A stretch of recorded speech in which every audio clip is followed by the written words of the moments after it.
começando agora o jornal SIC News e hoje viemos trazer um tema super importante, então fiquem bem atentos que vamos falar aqui. Bom, o tema de hoje é geopolítica ambiental no Brasil e vamos entender um pouco o que é essa geopolítica ambiental? Vem comigo. Bom, em contextualização geral, a geopolítica ambiental tem uma função dinâmica, para além do cenário ambiental traçado pela geografia política, que é informe. Nesse sentido, a geopolítica ambiental ela pode ser entendida como uma funcionalidade do conhecimento estratégico, uma arte que recorre a métodos e dados científicos e considera conceitos filosóficos e ideológicos. A geopolítica, de modo geral, não é um departamento independente e autossustentável das ciências sociais. A geopolítica ambiental é o produto da combinação geográfica com a ciência política, com o objetivo ou propósito de auxiliar aqueles que pensam no papel do espaço em geral, do ambiente. Bem, então dessa forma, podemos conceituar a geopolítica ambiental como ramo do conhecimento que dimensiona as atividades humanas nos espaços geográficos, considerando recursos ambientais, fatores sociais, econômicos, com a finalidade de interpretar estrategicamente políticas e as estruturas do poder conforme os espaços geográficos que são analisados e tal. Seja identificada como uma disciplina e nominada apenas na era moderna, a geopolítica ambiental de fato é praticada desde quando as civilizações começaram a existir, ou seja, elas compreendem a relação entre espaço e poder, passando a disputá-los, ou seja, sempre esteve presente desde que surgiram os primeiros povos, as primeiras civilizações. Então, recursos hídricos, minerais, florestais, o clima, a caça e a pesca sempre determinaram o destino dos conflitos que a definiram na história. Só que, a partir da Revolução Industrial, verificou-se um enorme avanço no campo da questão ambiental. Os conflitos de ordem ambiental transcenderam da esfera das relações privadas e coletivas para ingressarem na seara dos interesses difusos, demandando tutela diferenciada e delicada. Por isso, muitas pessoas acham que essas questões, a geopolítica ambiental só surgiu na era moderna, mas desde sempre essas questões existiram, Então, na medida que essa relação antrópica começou a existir, abateu-se em larga escala sobre os ecossistemas inteiros, transcendendo a preocupação com a escassez isolada deste ou daquele recurso. Estados nacionais e a sociedade organizada passaram a compreender o meio como parte do seu capital de realização atual e futura. O que fez agora, pode ter consequências, vai ter consequências no futuro. E assim, biomas e bacias hidrográficas passaram a ser econometrizados, integrando o contexto econômico e político, envolvendo tratados internacionais e marcos legais, desenvolvidos no âmbito dos Estados-nação. Bom dia, meu nome é Felipe Argulo e hoje eu vou falar sobre como o Brasil preserva os ecossistemas. O Brasil se destaca como um país com um índice de performance ambiental razoável. Isso pode ser depreendido pelo mapa montado nas universidades de Yale e Columbia, no ZEA. Com efeito, o Brasil aguarda um dos maiores ecossistemas preservados do planeta, como também possui uma estrutura de atribuição de terras preservadas florestais e únicas e cultiva uma matriz energética em grande parte renovável. No campo de biomas preservados, há outra curiosidade sintomática. Ao verificarmos ecossistemas preservados no planeta, é possível não constatarmos que o único ecossistema preservado passível de exploração econômica e ocupação humana é o nosso amazônico, fato que retira qualquer mérito na preservação dos demais ecossistemas e reforça a pressão sobre o mérito brasileiro de manter o bioma amazônico de pé. No campo de mercantilização do patrimônio natural, por óbvio que o ecossistema preservado no Brasil dispara na curva de valorização, pois não se trata de área desértica nem de área gélida, é absolutamente plena da biodiversidade de água de vida. Uma outra questão importante é o papel da América do Sul, por óbvio, do Brasil, no que tange as emissões de poluentes, gases, efeitos de estufas e na escassez de água. Outro exemplo de preservação é a preservação da caatinga, que vem sendo colocada mais em pauta hoje em dia.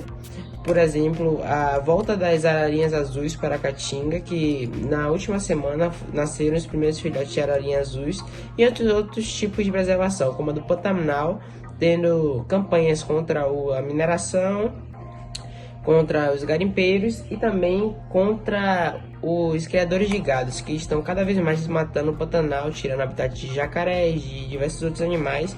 Essas campanhas estão sendo mais reforçadas por ONGs e por parte do governo. Obrigado. Eu vou falar sobre a política ambiental para a preservação da Amazônia. A gente sabe que a Amazônia ela não exerce uma importância somente econômica, social ou ambiental. A Amazônia tem uma importância simbólica. Isso porque o apoio do governo às medidas de preservação naquela área demonstra o apoio não somente restringido àquela área, mas às questões ambientais de forma em geral, enquanto o descaso do governo em relação à preservação naquela área demonstra totalmente o oposto, demonstra descaso com as questões ambientais. E a gente sabe, acompanhando as notícias divulgadas pela mídia brasileira, que a Amazônia não é mais, por assim dizer, um problema do Brasil, pois ela vem ganhando cada vez mais destaque nas questões que envolvem a geopolítica mundial.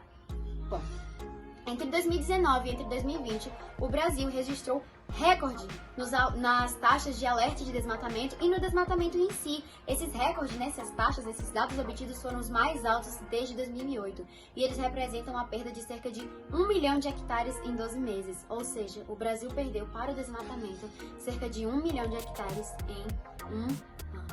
Esses dados eles foram obtidos pelo INPE, que é um respeitado órgão governamental, por ONGs, que são organizações não governamentais, e também por estudos acadêmicos.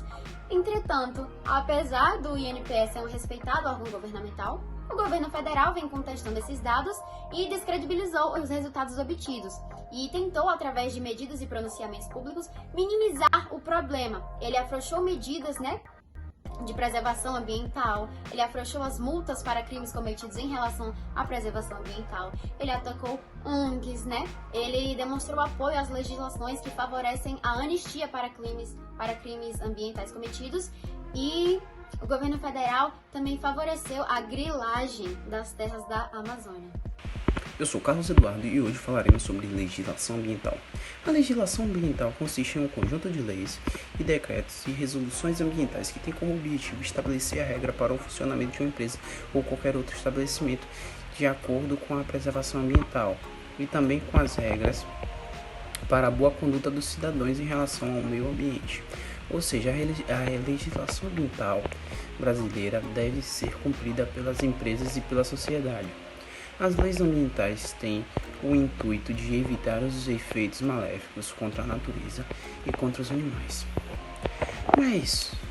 Mas o que define ela? O que será que acontece se a gente não seguir ela? O que acontece é que ela define os atos de infrações e punições caso não cumprimento das leis. Esses atos podem resultar em infração, punições como multas, embargos, impedimento de funcionamento, entre outros. As leis ambientais proíbem, por exemplo, a caça dos animais silvestres, com algumas exceções. A pesca fora de temporada, a comercialização de animais silvestres, a manutenção em cativeiro desses animais por particulares, com algumas exceções. Regulam a extração de madeiras nobres, o corte de árvores nativas, a exploração de minas que possam afetar o meio ambiente, a conservação de uma parte da vegetação nativa nas propriedades particulares e a criação de animais em cativeiro. A Lei de 25 de maio de 2012, ela estabelece normas gerais sobre a proteção da vegetação nativa, incluindo áreas de preservação permanente, de reserva legal e de uso restrito. A exploração florestal, o suprimento da matéria-prima florestal, o controle dos produtos florestais, o controle de prevenção dos incêndios também florestais, e a previsão de instrumentos econômicos e financeiros para o alcance dos seus objetivos. A lei original, ela foi modificada em alguns pontos pela Lei de 17 de outubro de 2012. Regulamentações, elas foram dadas pelo decreto número 7.830, de 17 de outubro de 2012, e a sua aplicação se insere no arcabouço jurídico e os instrumentos legais que orientam e disciplinam o uso da terra e a conservação dos recursos naturais no Brasil, como, por exemplo, na Lei de 31 de 8 de 1981. Bom, os principais temas abordados no Brasil sobre a geopolítica são que temos o pré-sal, temos a reforma agrária, os recursos agrícolas, a demografia, o petróleo, temos a proteção das fronteiras, que eu vou falar um pouco como funciona, as questões de infraestrutura, o Mercosul, o Unasul, a industrialização, o crescimento urbano, as questões políticas internas e um tema muito interessante que são as questões indígenas, que é um assunto muito bom de ser estudado e de você sempre estar pesquisando sobre, porque é interessante. Vamos falar sobre a proteção das fronteiras. Bom, para fortalecer a prevenção, o controle, a fiscalização e a repressão aos delitos, o governo federal instituiu o Programa de Proteção Integrada de Fronteiras. Como e quando surgiu? Esse programa de proteção integrada de fronteiras, ele foi instituído pelo Decreto Federal 8.903 em 16 de novembro de 2016, então é bem recente.